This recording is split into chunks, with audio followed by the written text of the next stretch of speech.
अस्सलामुअलैकुम। Supreme court of Pakistan से मैं हूं इब्रार हुसैन अस्तोरी। और नाज़रीन, आज चीफ जस्टिस काजी फ़ाइज़ ईसा की सरबराही में 3 रुकनी बेंच, जिसमें जस्टिस मोहम्मद अली मजहर और जस्टिस मुसरत हिलाली शामिल थे, पाकिस्तान तहरीक इंसाफ के रहनुमा और साबिक डिप्टी स्पीकर कौमी असम्बली कासिम खान सूरी के हवाले से केस की समाअत हुई है। और यह बड़ा इंटरेस्टेड केस था। आज चीफ जस्टिस काजी फ़ाइज़ ईसा की जानिब से कासिम सूरी पर बड़े सवालात भी उठाए गए। जुल्करनैन साहब मेरे साथ मौजूद हैं, बोल टीवी से वाबस्ता हैं और सुप्रीम कोर्ट की बीट करते हैं। जुल्करनैन साहब, बेसिक ये मुकदमा है क्या, और आज चीफ जस्टिस काजी फ़ाइज़ ईसा साहब इतने क्यों बरस रहे थे कासिम सूरी के ऊपर? हालांकि कासिम सूरी तो अब जो है वो इस असम्बली में भी नहीं है, असम्बली भी ख़त्म हो चुकी है, उसके बावजूद केस भी गैर मुस्तर हो चुका था। फिर ये सब कुछ क्यों? देखिए सॉरी साहब, आपने बैकग्राउंड पूछा तो 2018 का इलेक्शन हुआ था। एन ए 265 ये बलूचिस्तान का हल्का था कौमी असम्बली का। कासिम सूरी कामयाब हुए थे। लश्करी रईसानी मुस्लिम लीग नून से उनका ताल्लुक था, वो इस सीट से हारे थे। ट्रिब्यूनल में मामला गया, उन्होंने कहा जी वो 50,000 के करीब वोट है जो रिजेक्ट हुआ है और ग्रेव इलीगैलिटी है। रिजल्ट जो है ना, वो अगर वोट ज़्यादा मुस्तरद ना होते तो चेंज हो सकता था। लीड इतनी नहीं थी जितना मुस्तरद शुदा वोट थे। ट्रिब्यूनल ने कहा जी इरेगुलरिटीज़ हुई हैं, तो कासिम सूरी को डी सीट किया और कहा कि दोबारा इलेक्शन कराया जाए और तमाम तनख्वाह और मराद उन्होंने कहा जी कासिम सूरी से वापस लीजिए इस दौरान। जब इस फैसले के खिलाफ कासिम सूरी डिप्टी स्पीकर थे, उन्होंने सुप्रीम कोर्ट में अपील दायर कर दी। सुप्रीम कोर्ट ने पहली हियरिंग में स्टे ऑर्डर दे दिया। काजी साहब ने कहा कि जी आप स्टे ऑर्डर इंजॉय करते रहें, और अब बाद में आपने 2022 में अप्रैल में बताया गया कि जी रिज़ाइन कर दिया। उन्होंने कहा जी ये क्या बात हुई, आप मौजें करते हैं, सुप्रीम कोर्ट का कंधा इस्तेमाल करें और फिर जाके बाद में केस लगने दें, आपका फैसला हो और आप इंजॉय करें, सीट पूरा टेन्योर इंजॉय करें और आप तरीक़त में एतमाद भी ना आने दें, आप आइन शिकनी भी करें, आप आइन भी तोड़ें, उसके कॉन्सिक्वेंस भी फेस ना करें। ये कैसे हो सकता है? उन्होंने कहा जी क्यों ना हम इनके खिलाफ कार्रवाई करें। और इन्होंने पूरे मुल्क को जो है ना कानूनी और सियासी बहरान में मुब्तला किया। इस किस्म की काफ़ी सख्त ऑब्जर्वेशन उनके खिलाफ दी। तो लेकिन मेरा एक सवाल आपसे भी है इस मामले में। 2013 का इलेक्शन हुआ, इमरान खान साहब ने कहा जी 4 हल्के खोल दें, याद होगा आपको, जिसपे धरना भी हुआ था। एक हल्का था NA 122 अयाज सादिक वर्सेस इमरान खान, वो खुला री इलेक्शन हुआ। वहाँ पे इमरान खान खुद जीते हुए थे मियाँ वाली से, पिंडी की सीट उन्होंने रखी है, मियाँ वाली पे दोबारा इलेक्शन करवा दिया और वो सीट दोबारा नहीं लड़े, अलीम खान लड़े और अलीम खान ने PTI के टिकट पे तकरीबन 3,000 वोटों से ऑलमोस्ट वो हारे थे। क्लोज मैच हुआ।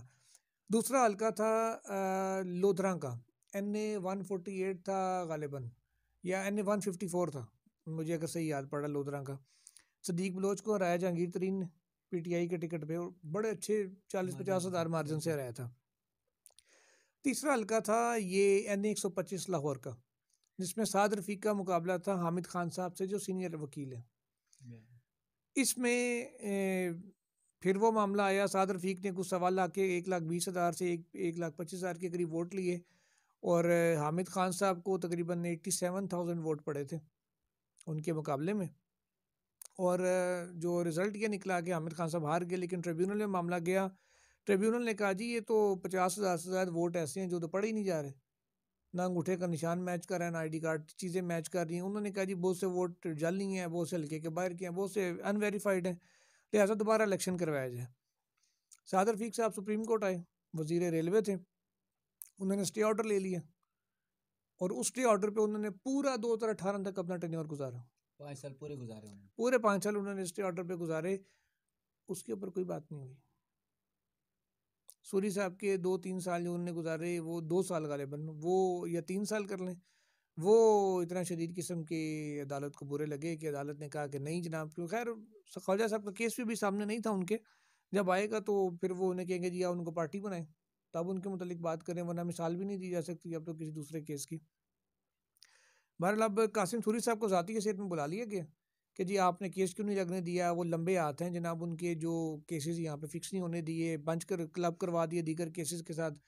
बुखारी साहब ने कहा जी हमने कैसे क्लब करवाना, तो कोर्ट ने अपने ऑर्डर के तहत किया था। वो कहते नहीं जी ये मुझे पता है, मैं 1982 से वकालत कर रहा हूँ, give some respect to me, कि मुझे पता है ये कैसे टैक्टिक्स इस्तेमाल होते हैं। उन्होंने कहा जी आप 1982 में आपने वकालत शुरू किया, तो मैंने 1972 में हाई कोर्ट की वकालत शुरू की थी। तो मेरे सामने भी बहुत सी चीज़ें पहली दफ़ा हो रही हैं। बहरहाल फिर उनको ने जब ज़्यादा काजी साहब ने उनको झाड़ने की कोशिश की तो बुखारी साहब ने कहा जी आपको गुस्सा मुझ पे है या सिस्टम के ऊपर है। उन्होंने कहा जी मैं सिस्टम पे गुस्सा उतार रहा हूँ और इतराफ़ कर रहा हूँ कि जी हमारे सिस्टम में ये खामियाँ, हमारे लोगों ने ये किया, आप भी इतराफ़ करो। उन्होंने कहा मैंने किया ही कुछ नहीं, इतराफ़ किस बात का करूँ। फिर कहा जी आपको नहीं, आपके क्लाइंट की बात कर रहे हैं। तो उन्होंने कहा जी क्लाइंट को फिर आप पूछ लें। सुप्रीम कोर्ट ने अब कासिम सूरी को तलब कर लिया और तलब किया गया है उनको इलेक्शन के बाद 3rd वीक ऑफ फरवरी में। तो अब देखते हैं, कासिम सूरी साहब अभी तक तो रुपोश हैं 9 मई के बाद से, वो पेश होते हैं या नहीं होते। क्योंकि मुझे ये लग रहा है कि अगर तो इलेक्शन सूरी साहब जीत गए और फिर वो मामला आया, कह लें कि पीटीआई के लोग अक्सरियत में आ गए और कामयाबी की तरफ पीटीआई अगर आती नज़र आई, जिसके अभी तक इम्कान नज़र नहीं आ रही, जो जिस किस्म का सिस्टम अभी तक बना हुआ है, तो फिर तो कासिम सूरी साहब को शायद हिफाजती बेल मिल जाए और वो आके अब चीज़ों को ट्रायल कोर्ट्स में भी जहाँ जहाँ उनको इश्तिहारी हैं जहाँ से, या जहाँ मुकदमात में मुलविस हैं या मतलूब हैं, वहाँ पे वो फेस कर लेंगे ट्रायल को हिफाजती ज़मानतें लेके। फिर शायद वो सुप्रीम कोर्ट भी आते हैं जब उनकी प्री अरेस्ट बेल्स हो जाएँ तो। उसके अलावा तो मुझे नहीं लगता कि उससे ये वो आएंगे, या अगर यहाँ पे किसी तरीके से पहुँच भी जाते हैं तो यहाँ अरेस्ट हो जाएंगे। अच्छा अकील भाई, जैसे कि कासिम सूरी का केस था, वो जो साबिक चीफ जस्टिस उमर अता बंदियाल जब चीफ जस्टिस नहीं बने थे तो उनके सामने वो मुकदमा लगा, फिर वो चीफ जस्टिस बने, फिर उनके सामने ये मुकदमा लगा और उसी स्टे ऑर्डर को वो लेके आगे तक गए और फिर कासिम सूरी ने इस्तीफ़ा दिया। इन तमाम मामलात पे जिस तरह आज काजी साहब ने भी कहा है कि सिस्टम जिम्मेदार है, यानी हमारा सिस्टम, सुप्रीम कोर्ट का सिस्टम। तो आप क्या समझते हैं, काजी साहब क्या चीफ जस्टिस साबिक उमर अता बंदियाल साहब को इसका जिम्मेदार ठहरा रहे हैं कि क्या उन्होंने कोई कासिम सूरी के साथ कोई बार्गेनिंग की है और फिर केस फिक्स नहीं करने दिया, या जो कुछ हुआ? देखिए, कोई भी केस है जो अरसे बाद लगता है, उसमें कादी साहब की दो ही चीज़ें होती हैं। एक ये कि जी किसने नहीं लगने दिया, वो शायद बंदियाल साहब को उसमें रगड़ना चाहते हैं हर चीज़ के अंदर। दूसरा, वो उस वक़्त की जो इस्टेब्लिशमेंट थी या इंटेलिजेंस एजेंसियों के अफसरान थे, उनको मुझे लगता है कि रगड़ना चाहते हैं। आज भी उन्होंने कहा कि जी कभी इस्टेब्लिशमेंट आ जाती है, कभी उसका नाम आ जाता है, कभी किसका आ जाता है, कि जी बाहर से मैनिपुलेशन होती थी सुप्रीम कोर्ट के अंदर सिस्टम की कि कौन सा केस लगने देना है, कौन सा केस नहीं लगने देना। तो वैसे वो जो केस इतना अरसा नहीं लगा या बंच में लग गया, उसका मैं आपको ज़रा बता देता हूँ कि एक नुक्ता इस केस के अंदर भी ये था कि जो ट्रिब्यूनल में आप रुजू करते हैं कि डॉक्यूमेंट्स आपने अटेस्ट करवाने होते हैं, अटेस्टेशन उनकी होती है या नहीं होती। ये नुक्ता था, बहुत से केसेस बलूचिस्तान के थे जिनमें ये नुक्ता था कि जी अटेस्टेशन नहीं हुई, ये एतराज़ उठाया गया वकला की जानिब से कि अटेस्टेशन नहीं थे तो एक काबिल समात नहीं था। उस नुक्ते को तय करने के लिए एक लार्जर बेंच बना था और उस जैसे तमाम 34 केस एक साथ लगा दिए गए थे, उसमें ये भी एक केस शामिल था। बाद में फिर सुप्रीम कोर्ट ने बाइफरकेट किया, उनको दोबारा कैटेगराइज किया और कुछ केसेस को अलग कर दिया जिनमें ये भी शामिल था और ऑर्डर किया कि इसको जल्द समात के लिए लगाया जाए। अब रजिस्ट्रार से भी सुप्रीम कोर्ट ने पूछ लिया कि जी बताएं कि जब ये ऑर्डर था कि जल्द समात के लिए मुकर्रर किया जाए, तो आपने क्यों इसको फिक्स नहीं किया, क्या वजूहत जो फिक्स नहीं हो सका। दूसरा ये भी है कि इंटरनल इंक्वायरी करवाने का भी काजी साहब ने कहा है कि हम अपने तौर पे इंक्वायरी भी करवाएंगे कि ये लाजमी नहीं है कि आप लोगों की तरफ से ये हुआ हो सकता है हमारे सिस्टम से किसी ने किया हो या हमारे एंड पे ये मसला हो। अपनी भी हम इंक्वायरी करेंगे कि ये किस वजह से सारा मामला हुआ, केस क्लब कैसे हुआ, केस हटा कैसे क्लब से, और फिर इतना अरसा लगा क्यों नहीं। तो अब देखते हैं इलेक्शन के बाद क्या होता है, कासिम सूरी साहब आते हैं नहीं आते या कितना अरसा नहीं आते, और सुप्रीम कोर्ट आगे फिर पुलिस को क्या डायरेक्शन देती है अगर वो नहीं आते तो, कि उनको लाया जाए, क्या किया जाए, लेट्स सी।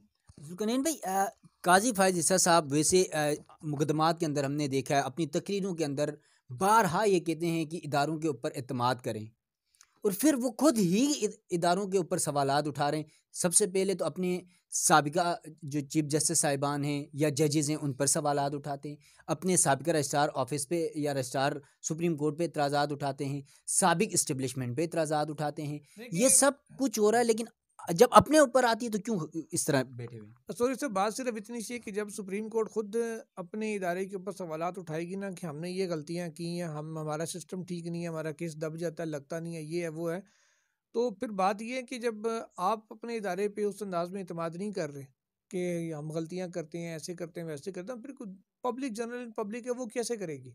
वो भी तो यही कहेंगे कि भाई यहाँ केस नहीं लगते, कोई कहेगा जी पैसे दे के लगवाने पड़ते हैं, कोई कहेगा सिफारिश करा के लगवाने पड़ते हैं, फिर लोग तो ये बातें करेंगे। जब लोग ये बातें करेंगे फिर आप कहते हैं कि जी नहीं, अदलिया को बदनाम करने की कोशिश हो रही है। तो इसलिए मेरा ख्याल है कि जो एडमिनिस्ट्रेटिव साइड की चीज़ें हैं उनको काजी साहब को इतना ज़्यादा ओपन कोर्ट के अंदर, ठीक है, सवाल ज़रूर पूछे उनसे कि इतना अर्सा क्यों नहीं लगा ये केस, कि आपने को अर्ली हियरिंग नहीं दी थी, या आपकी किसी दरख्वास्त के ऊपर केस को डिले किया गया था, या फिर ये केस क्लब हुआ तो आपने करवाया था, ये क्या था। बेसिक सा सवाल पूछ के फिर इंटरनल इंक्वायरी, ये बेशक एडमिनिस्ट्रेटिव साइड के ऊपर वो करते रहें, और जिम्मेदारान अगर कुछ लगता है किसी ने इलीगैलिटी की है किसी अफसर ने, उसके खिलाफ कार्रवाई भी करें। भले कार्रवाई करने के बाद पब्लिक को बता दें कि इस बंदे के खिलाफ हमने ये कार्रवाई की कि इन केसेस में डिले का बायस बना था या जान के फिक्स नहीं हो रहे थे।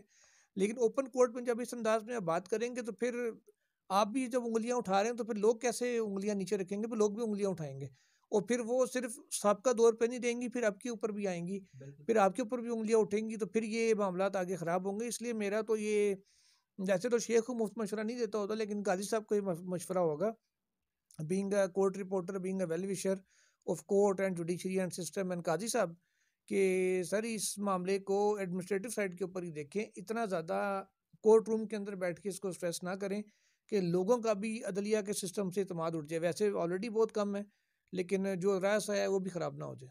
चलें, थैंक यू अपने जुल्करनैन भाई, आपने बड़ी तफसील से जो है चीफ जस्टिस काजी फाइज साहब ने आज के मुकदमे में, कासिम सूरी के मुकदमे में क्या कुछ कहा, और फिर जो अपने ही इदारे, अपने ही सिस्टम के ऊपर जो सवालात उठाए, जिस तरह जुल्करनैन भाई ने काजी साहब को मशवरा दिया, हमारा भी ज़ाती यही मशवरा है बतौर कोर्ट रिपोर्टर कि काजी साहब को इस तरह चीज़ें ओपन नहीं करना चाहिए। अगर इस तरह ज़्यादा ओपन करते हैं तो फिर सवालात मैं भी उठा सकता हूँ, पब्लिक भी उठा सकती है, चैनल्स भी उठाएंगे, रिपोर्टर्स उठाएंगे, सोशल मीडिया पे वकला इस हवाले से सवालात उठाएंगे, और फिर लोगों को मौका मिलता है कि भाई जब चीफ जस्टिस काजी फाइज साहब खुद अपने इदारे पर एतमाद नहीं करते हैं तो फिर दूसरे किस हैसियत से एतमाद करें।